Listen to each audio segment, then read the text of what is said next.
Mtu wa Mungu, siku moja Petro na wanafunzi wengine walimwendea Yesu. Wakamwambia, Bwana, tumeacha vyote, tumekufuata wewe. Je, tutapata nini?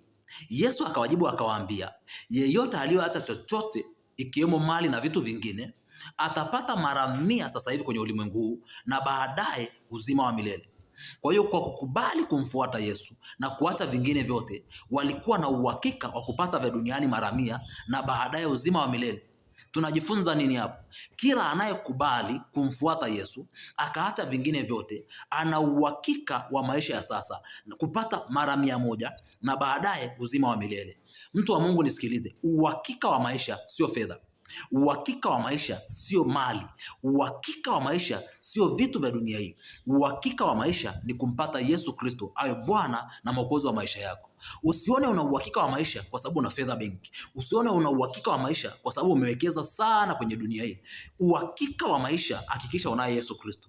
Wewe unayenisikiliza, kama hujaokoka, mkubali Yesu leo awe Bwana na Mwokozi wa maisha yako. Ukimpata Yesu, umepata uhakika wa maisha. Ukimpokea Yesu, unao uhakika wa maisha ya sasa na baadaye uzima wa milele.